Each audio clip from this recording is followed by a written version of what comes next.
I stumbled upon all of this by accident only a month or so ago. After getting out of work, I realized that I always go home on the same exact route. So, on this particular day, I decided to walk back home. It would take about an hour, but I thought, what the hell? So that's how I stumbled upon that little antique store. I've tried to go back and find it, but for the life of me, I can't seem to remember exactly which block I was on or where it was. Anyways, I think I saw a Coca-Cola clock in the window, and that pulled me inside. I had a little collection of 1950s memorabilia, and I thought the clock would look cool in my kitchen. Long story short, I was browsing around in there when I found this real old black leather suitcase. It looked to be from sometime in the 70s, but I really had no way of knowing. It had a chrome trim around the edges that looked really slick. The little blue tag said they were only selling it for $15 or something, so I thought I'd give it a closer look. It didn't take me long to realize that the suitcase was locked with a built-in 3-digit combination lock. I looked on the tag and all across the suitcase to see if the code was written somewhere, but nope, nothing. Just by picking it up and shaking it a little, I could tell there was still a bunch of stuff inside. At first, I thought the fact that it was locked was a deal breaker, and I almost forgot about buying it, but then I realized that, well, there were only so many different combinations for a 3-digit lock. I took the case to the cashier to see if anyone back there knew the code. The old lady working at the counter asked the manager if he knew anything about it, but he said that it came in with a bunch of other crap and that nobody bothered to try and open it up. My curiosity got the better of me, and I decided to buy it. Maybe there was some really cool or valuable stuff inside. It was like a little treasure box. Whatever was inside seemed to be fairly lightweight. There were definitely a few small objects, but I really didn't have many good guesses. Looking back, I guess I can't blame myself. I was curious. It's only human nature. Upon getting home, I think I ended up stashing the suitcase under my desk, and I passed out. I should have set an alarm or something because I woke up 4 hours later at around midnight. I always do that. I decided to pull out the suitcase and start seeing if I could crack the code. I started with some of the basic guesses. 111, 222, 333, 000, 123, 321, nothing. No surprise there. I decided the best course of action from there was to count up from 0. I got to around 300 before I gave up and started watching YouTube to try and get back to sleep. I sort of forgot about the suitcase until the following Friday afternoon when I gave it another go. I was listening to John Lennon's Borrowed Time when the lock clicked at 6:19. It was a relief. I was kind of getting worried that I hadn't lined up all the numbers correctly on the actual code and that I'd have to go back through it all again. I had been sitting on the couch playing with the code, so I placed it on the floor and opened it up. What I saw inside was somewhat of a letdown at first. There was a packet of papers held together with black binder clips and a bunch of unsecured cassette tapes. There was a very old cassette player in there too. The hinges were corroded, and I could see a white film seeping out of the battery compartment. Clearly, this case had been locked for a very long time, decades for sure. I took a look at the documents. They were from an organization called the Boswell Foundation of Neural Science. It was all typewritten on cream-colored paper, or maybe they were just yellowed from age. It was hard to say for sure. The paper itself was titled Assessment and Exploration of the Punctum Secum in Relation to Breakout Experiences.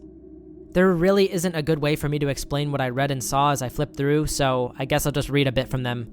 I'll start from the first page.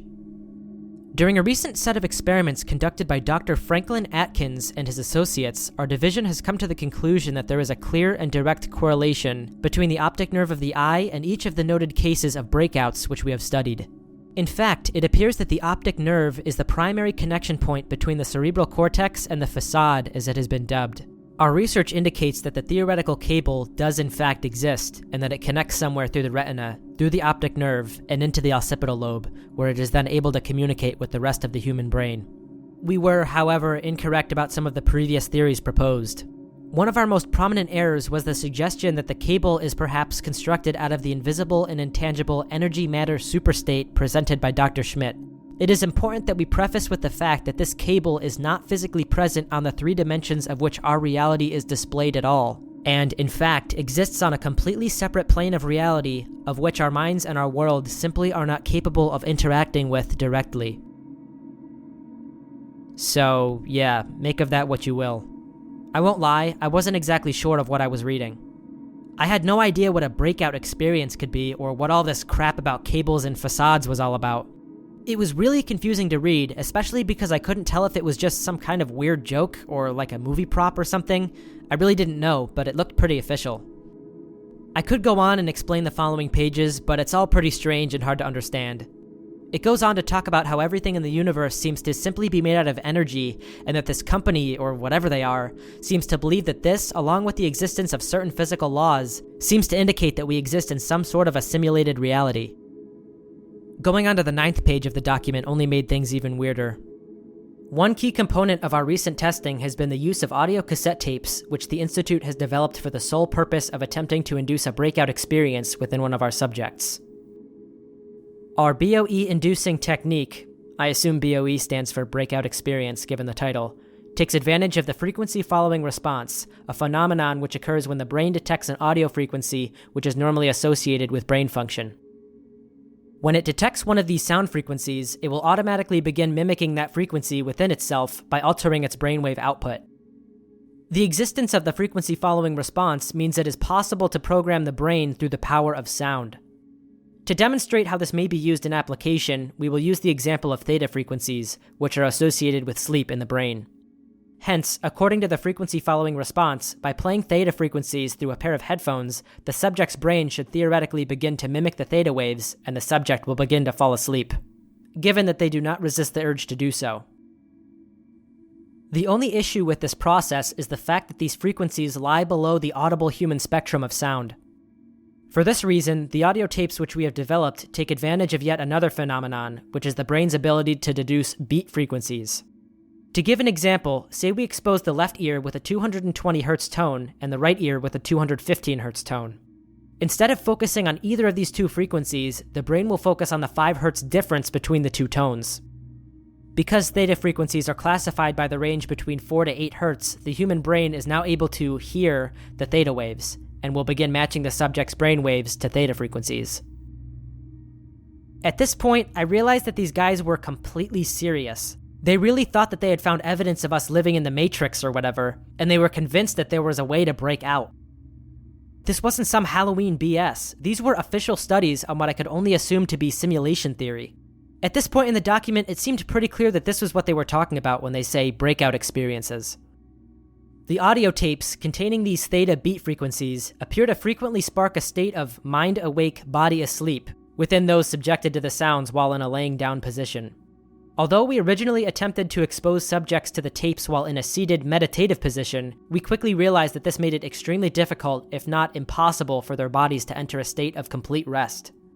Therefore, it is more likely that a breakout state will be induced if the subject is laying down horizontally on a comfortable surface, such as a bed or cot. Right after I read this for the first time, I remember laughing to myself, considering showing all this crap to my friends. They're into weird stuff like this, and I was sure they'd get a kick out of it. But then I read the next bit. We will now backtrack to the significance of the punctum caecum.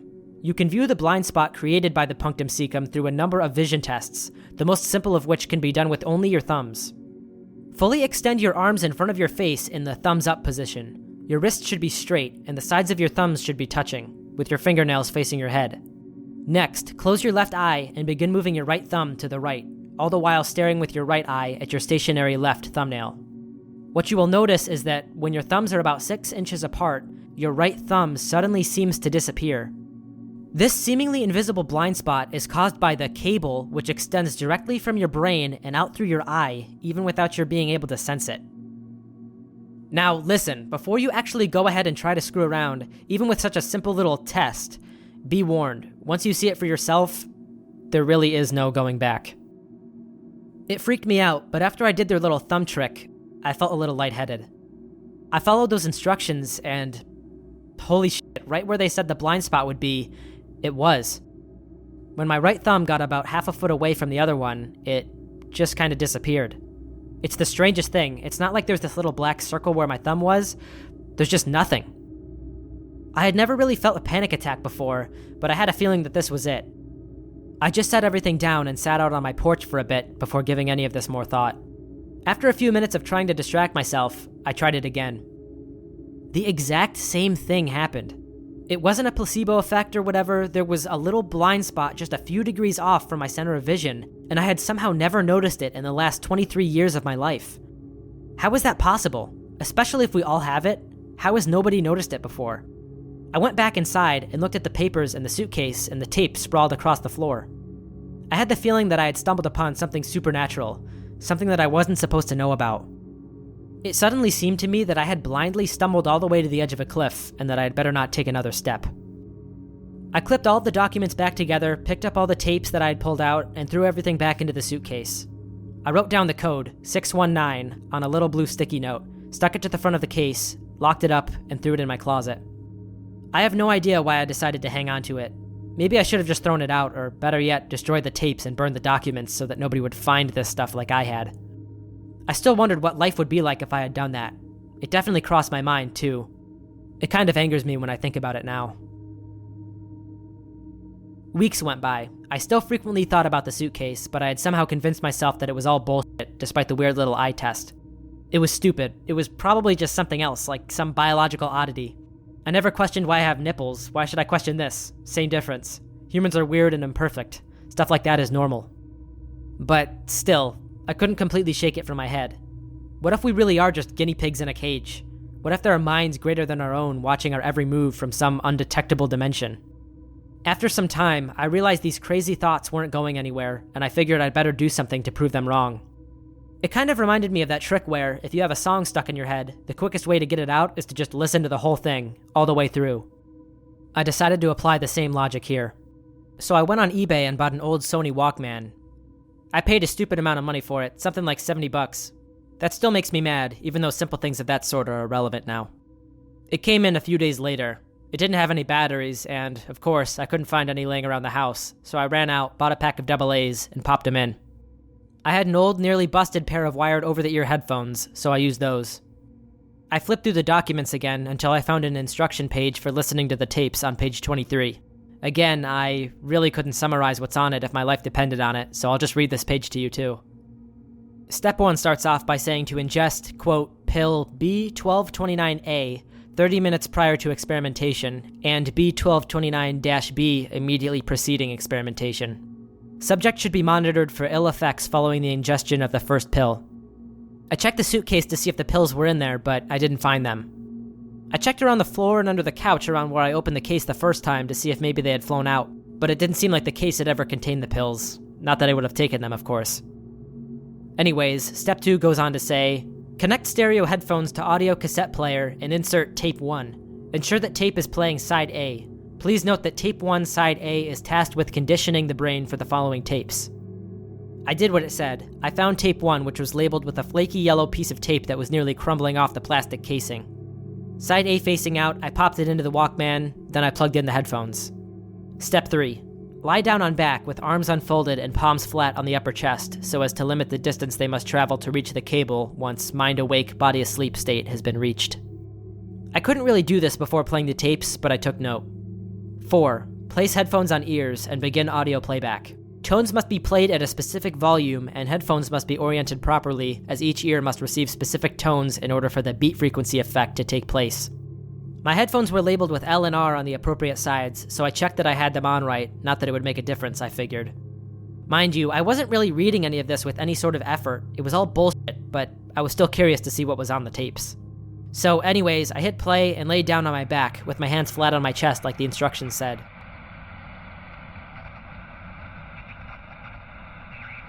At first, it was just white noise, but eventually it transitioned to the sound of wind. I could hear tree leaves rustling, waves crashing, and the sound of seagulls squawking, or whatever they do. Eventually, an old man's voice came through.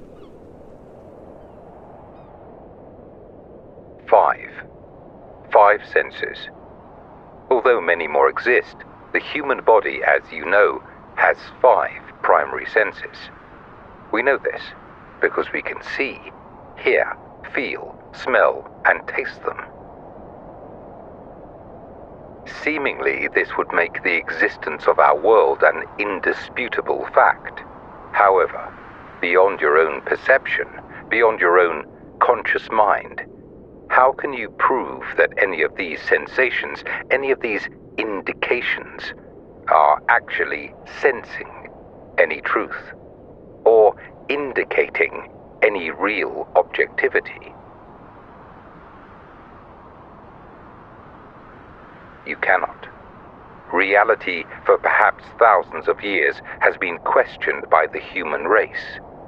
Throughout history, that questioning has remained unfounded. Until now.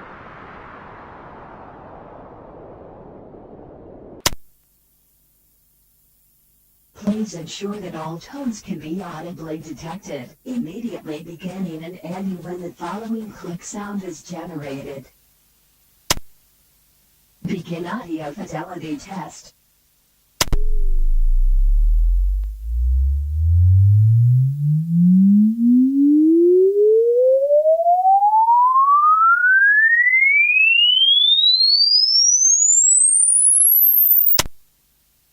Audio test completed. Please instruct your administrator to flip to tape one side. The rest of the tape was blank, nothing but static. I thought to myself, oh, I get it now. It's a game. That seemed to make sense. It was like a little horror game or something from the 70s. Maybe when it was originally made, it came in a box, but someone had moved everything over to the suitcase. Instantly, I was hooked. It was a great idea, and it was certainly entertaining to me. I guessed that you were supposed to play it with a friend, and they would be the administrator. It was a weird game, but then again, there was a lot of weird shit that came out around that time period, like the Gremlins. Just as I opened my eyes, my phone started blowing up. It was my friend Garrett. He always takes his break at 3:30, and right at that time, every single day, you could bet your life on him blowing my phone up with stupid Twitter memes. I set my phone to Do Not Disturb for 1 hour, flipped the tape around, and laid back down. Again, palms flat on my chest. Those beach sounds slowly tapered in again out of the white noise.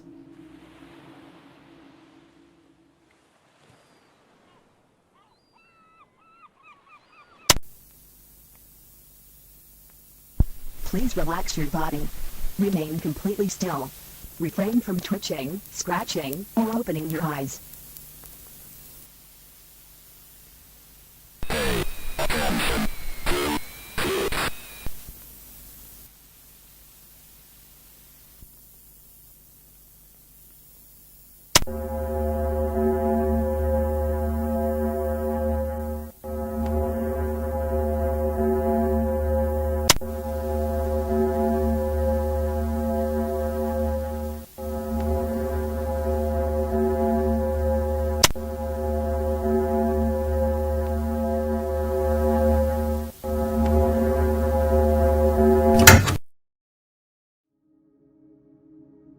The tape player stopped for some reason.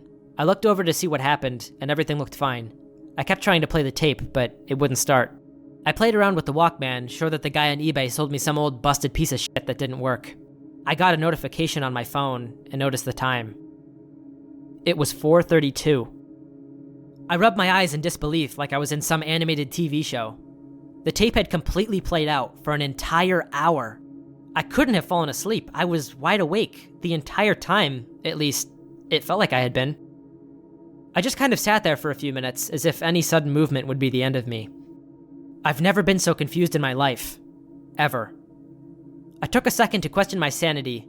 I must be letting these stupid tapes get to my head, making me think there's something to them. I considered putting everything away and forgetting I had even tried them. I almost did when I realized that it would just be the same shit all over again.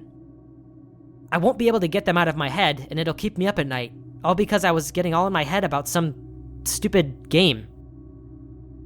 I opened up the door on the Walkman and switched over to tape 2, side A. Then I hit play and laid back down, hands on my chest.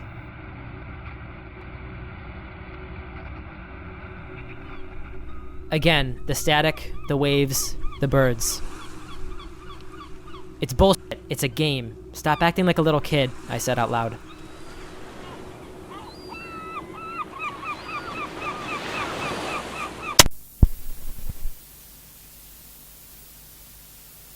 The Boswell Institute has deduced that there are several different kinds of temporal lobes, each of which require specific beat frequency audio pitches and cues to trigger a BOE.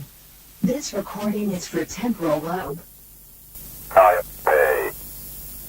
Please use your voice to confirm with your administrator that this matches with your determined temporal lobe type. If your temporal lobe type is not the type stated previously, please remove the tape and insert the one which matches yours.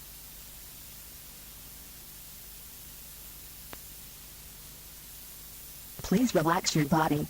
Remain completely still. Refrain from twitching, scratching, or opening your eyes.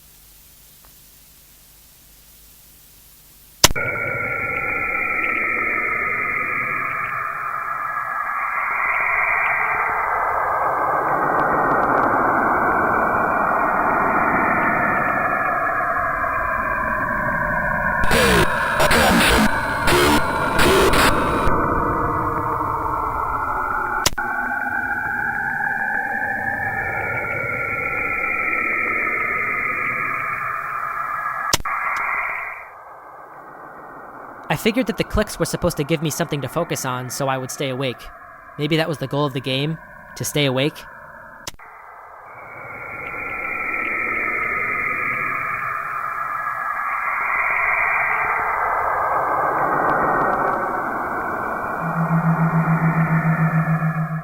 I sat there for a minute before I decided to try and move my hands towards my face to scratch an itch, but I almost couldn't move. It was like my hand had fallen asleep. Sort of like a pins and needles sensation, but all across my arm. I put it back down on my chest. Even though I was a bit freaked out at how quickly the sounds were putting me to sleep, I was determined to beat this weird game.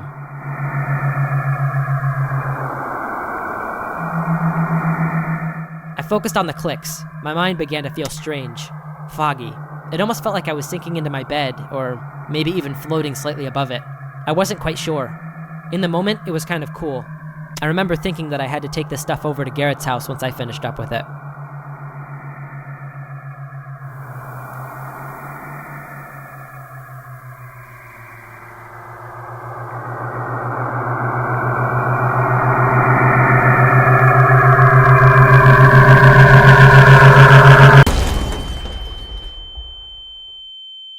Out of nowhere, it was like I had slammed my head straight into a cinder block.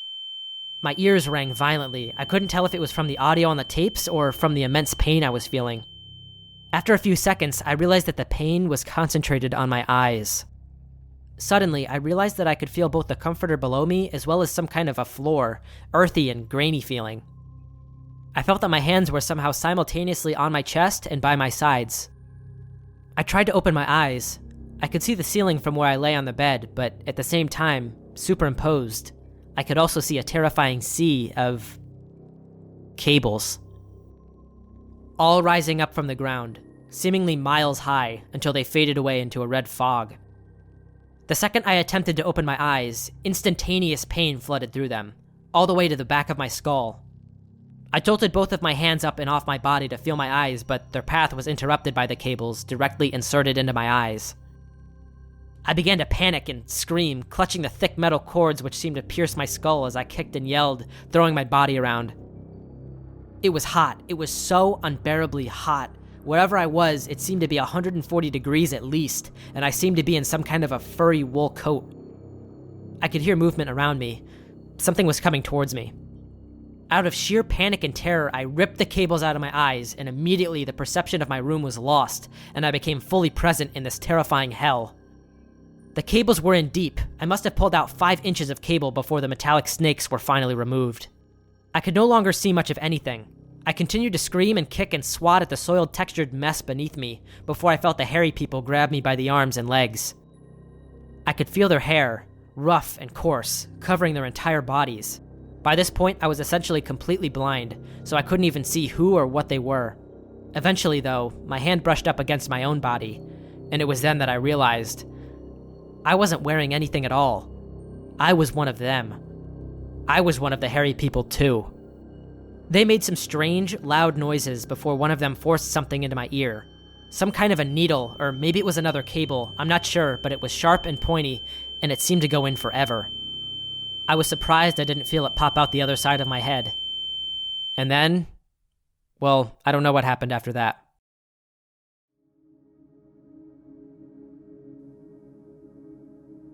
I woke up in a hospital bed, back on Earth, whatever that's supposed to mean. They told me I had a seizure. Apparently someone on the street had been walking by my bedroom window and called 911 when they saw me convulsing on the floor. I tried to tell them, it wasn't a f***ing game, it wasn't a game, it was real, it really happened. I tried to tell them about the cables. I told them about the blind spot, the documents, the tapes. All I had to do was check my apartment. I asked my mother to go back and bring them to me in the hospital, but she told me that she had no idea what I was talking about. There weren't any tapes there, nor were there any documents, or even the suitcase. Not even the tape player that I had bought. I had her go back to my apartment several different times to check for them. I told her I had left it all right on my bed. I had her check between the mattress and the wall. Maybe everything had fallen off the bed during the seizure. Apparently she looked, but found nothing. The final diagnosis was that I had an unknown onset seizure. My blood pressure and blood sugar levels were fine. I didn't have a concussion, no tumors, nothing. I was completely healthy. After I got back to my apartment and realized that the tapes and documents had indeed seemingly vanished into thin air, I forced myself to go down the path of willful ignorance. I didn't want to dig any deeper. I couldn't.